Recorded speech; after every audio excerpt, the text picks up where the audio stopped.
Welcome to the Leadership Decoded podcast.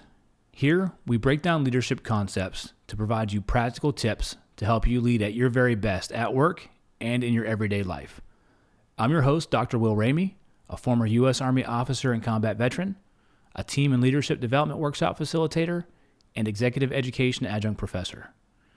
Today, we're talking about a topic that some leaders tend to avoid: holding difficult and honest performance conversations. It's never easy to deliver tough feedback, but when you plan, prepare, and understand the outcomes you want to get from the conversation, these types of conversations can pay dividends in your team's performance for the long run. If you find yourself procrastinating or dreading these conversations, you're not alone. By avoiding them, though, you're going to prevent your team from performing at their very best. So how can you approach these challenging discussions with confidence and effectiveness? We're going to get into that today. Let's dive in. This episode is brought to you by Sweat Tent, the industry leader of the portable at-home wood-burning sauna. Being a leader can be stressful. That's why I've been a sauna user for many years. Did you know that consistent sauna usage 3 to 4 times a week not only relieves stress and improves sleep, but it also enhances your physical well-being and fosters mental resilience and cognitive clarity to be a better leader? And you no longer have to go to a crowded gym or buy one of those expensive and bulky at-home setups to experience the benefits of a sauna. Sweat Tent is the most portable and affordable at-home sauna on the market. The setup takes minutes and can reach 200 degrees in under 30 minutes. Harness the power of the Sweat Tent sauna to lead with clarity and poise. Sweat out stress, ignite creativity, and emerge a more focused leader. All Leadership Decoded listeners will receive $100 off when you use code LEAD100.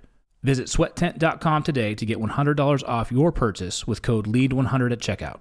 Again, that's sweattent.com to get $100 off with code LEAD100. Sweat Tent, improving your ability to lead at work and in your everyday life. This episode is brought to you by C&G Tutoring. Founded by Janelle and Chris Seaton, C&G Tutoring is Northeastern Pennsylvania's leading tutoring service. Our experienced state-certified tutors provide personalized, one-on-one sessions tailored to each student's unique learning style. From math and science to reading, writing, and even Spanish, we cover it all. We also offer top-notch SAT prep designed to help students sharpen the skills they need to achieve their goals on the SAT. Join the countless families who trust C&G Tutoring with award-winning educators and a 5-star parent rating. We offer in-person and virtual tutoring using 21st century learning techniques. Visit cngtutoring.com today and start your child's journey to academic excellence. C&G Tutoring, ignite your mind.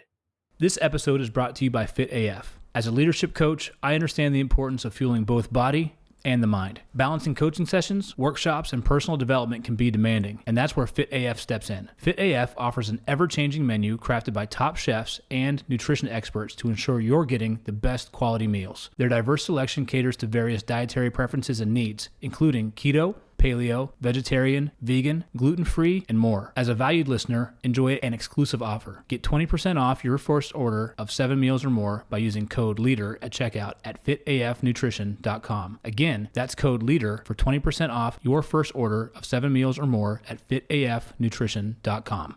Poor performance of team members is a hard conversation to get into. I've had conversations, dozens of conversations as my time in team leadership, and performance conversations are not easy. Having conversations where you actually have to let people go are complex and challenging. I remember one time I had a conversation with a team member of mine. She was my direct report, and we were having a conversation about a expectation that was not met. It wasn't the first conversation that we had. But it wasn't a conversation or a point in time where I was ready to move to more formal disciplinary action. I brought the team member in, and I had what I thought was a game plan in place, and we were ready to have the conversation. I opened up the conversation just ripping the Band-Aid off. I said, we're here to talk about this performance. We're here to talk about the expectation that wasn't being met. This is what I saw happen. I don't understand why it's going on. And as I'm talking, the tears start coming down. I didn't have tissue. I didn't have Kleenex. It kind of knocked me back a little bit. It knocked me off my game because I wasn't prepared for that type of reaction. I didn't anticipate, that type of reaction coming from a team member from what I thought was just a simple conversation of the expectation was set. We talked about this before and you didn't meet it. So I had to learn along the way on how to better prepare for these conversations. So what I did was I went to some research, I went to a few training classes, and I understood better about the framework to have a conversation. So, okay, I put that in my toolbox and I break that out. The very next time I had a conversation about somebody who didn't do something right, I used this framework. But what I did differently ahead of time was I had the framework written out on my notepad, and I had the high points of what I wanted to say written out for each pieces of those of that framework. And I thought a little bit more about, okay, if I'm in this person's shoes, how would I react? I asked myself, if I'm in this person's shoes, what's the worst kind of reaction? What can I anticipate as the worst possible reaction from this person? Okay, identify that, be prepared for that. Then I ask myself, well, what's the probability of that happening? Or what's the best possible action? What's the best possible outcome? Let me be prepared for that.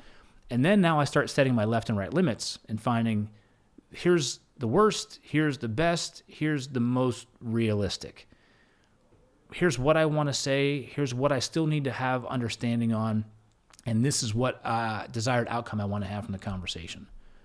So I brought the person in, I had the conversation with them, I held a little bit of space for them to understand more and ask them questions about the situation itself, followed the framework, drove the conversation to the desired outcome, and the person understood. Now, unfortunately, this conversation led to a formal disciplinary action, but me and this person are still on a very positive professional working relationship today because of the time spent preparing, the compassion I had for the person in the actual conversation while executing it, the outcome being very clear, and then following up with that person to make sure that they knew that they could recover from this and it wasn't going to be a lifelong or career-long setback.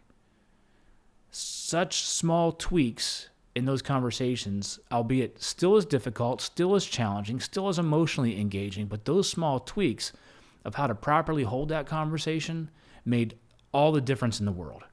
And I want to explore these techniques with you so that you can no longer avoid the conversation, no longer have a huge pit in your stomach when you have the conversations, and be able to successfully navigate them so that you can get the best for your team, care for your team, and get the desired outcomes that you're looking for.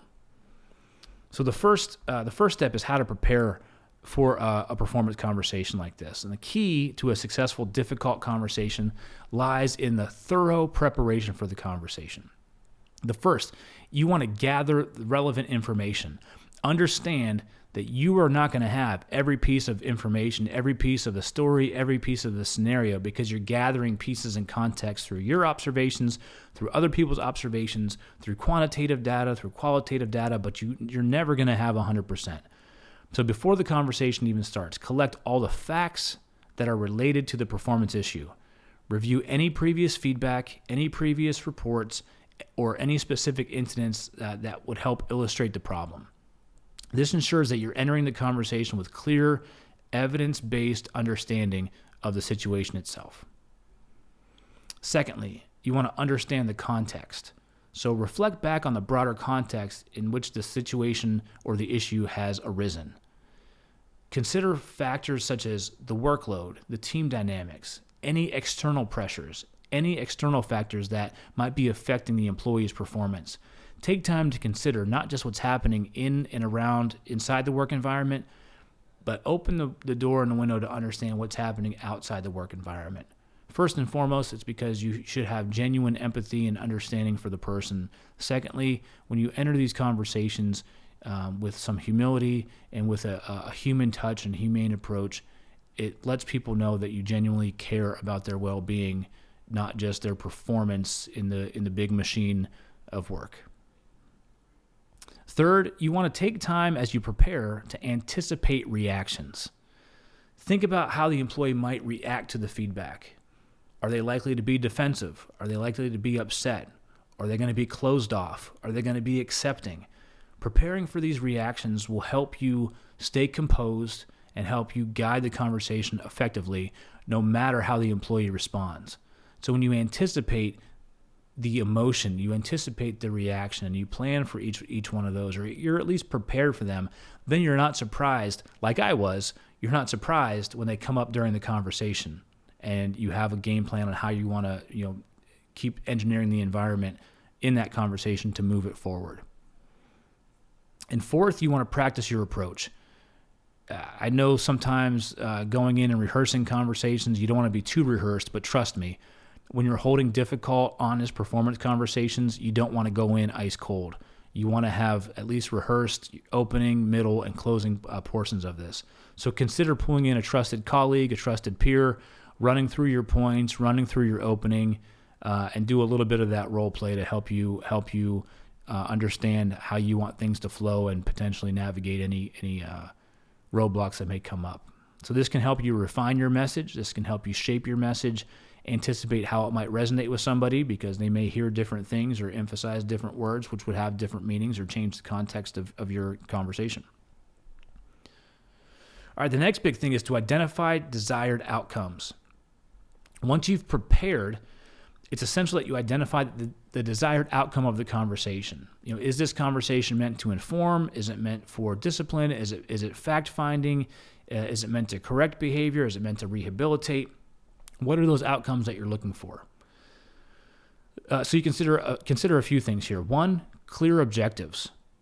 Define what you want to achieve from the conversation. Ask yourself, are you looking for a change in behavior, an improvement in performance, or simply an acknowledgement of a situation or issue that's been raised up to you? Having a clear objective will help you start and steer the conversation towards the productive outcome that you're looking for. Secondly, employee understanding. Ensure that the employee leaves the conversation with a clear understanding of the issue, the expectations that you want moving forward, and the consequences if there's no improvement, and the positive consequences of if there is improvement. It doesn't all have to be negative. You can say, if this improves, here's what you can expect. So you find that positive outcome of a change, or hey, if you continue down this road, here's what you can expect. It becomes very objective in that type of conversation. Third is mutual agreement. Ideally, the conversation should end with both of you understanding what the next steps are and agreeing potentially, if you can, depending on the conversation, agreeing on what those next steps are. Even better is if you can have that employee design and come up with their own next steps. So if you're a master at navigating conversations, that employee, you'll be able to pull out of them what you want their next steps to be so that they have ownership of it, instead of you just directing what their next steps would be and them not buying into it. So by identifying your desired outcomes in advance, you create a roadmap for the conversation, helping you stay on track even if the discussion becomes challenging. Again, prepare and identify your clear desired outcomes. And now I want to give you a few frameworks that I have used and learned in the past that have worked for me. Having a framework helps you avoid getting sidetracked and letting emotions take over. And this will help you as you actually prepare for the conversation and then you jot down your notes. Sticking with these frameworks helps you have a clear opening, middle, and closing of the conversation, so it's thoroughly complete. Nothing is left open-ended. Nothing is left on the table, so to speak. So the first is the situation behavior impact model. So this SBI, situation, you start by describing the specific situation where the issue occurred. Be as objective and factual as possible. Here's what I've seen. Here's what I have observed. Here's the information I've reviewed. This is what's led me to understanding this situation. And then the behavior. Next, outline the behavior that was problematic. Again, you focus on observable actions. This is what I saw. This is what the information led me to conclude. This is why we're here, because this was unacceptable. This was I don't understand why this occurred. Help me understand, this behavior. So situation, behavior. Then the third is impact, SBI. Explain the impact of the behavior on the team, on the project, on the work environment, and this helps the employee understand the broader consequences of their actions. So here's the impact that this behavior had. One step further, this is the impact of a positive behavior, what it could have on our team. this is what right looks like, and this is the impact that the right behavior will have on our team. Situation, behavior, impact, SBI. Next framework I want to share with you is the DESC framework. Describe, express, specify, and consequences. So again, you're going to open with the describe. Describe the situation in detail, you focus on facts, and you avoid that emotional language. Stick with observations. Stick with what you observed, what you've read, the data sources where you pulled, so that people that you're talking with understand this is where I got my data. It's a level playing field. Next, you want to express. Express your feelings, express your concerns about the behavior in a calm, constructive manner. You're describing the situation, you're expressing why it needs to be changed, why it's having the impact it's having, why it's making you feel the way that you're feeling, whatever that may be. And then third, DES, specify. Specify what you would like to see change or improve. Be clear, be precise, be specific about your expectations. Here's what I saw, here's what I observed, here's what I saw you do. This is what right looks like. This is what right needs to be going forward. This is what I expect. And then, again, even better, here's the training that you received on this. Here's the policy that's in place on this, whatever it may be, to help bolster the why behind the specified behavior you're asking for. And then the fourth part of this framework, the C, is consequences.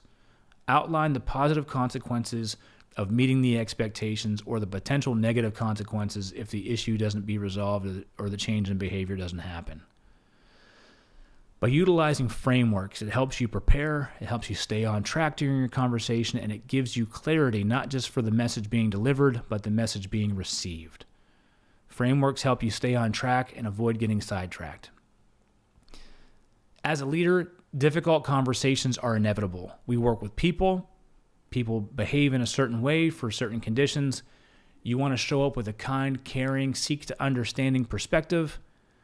But when things don't go as planned, when things don't go as expected, it could be easy to avoid these difficult conversations. But that's detrimental to both yourself as a leader and the team members who you're leading, who are doing things the right way for the right reasons.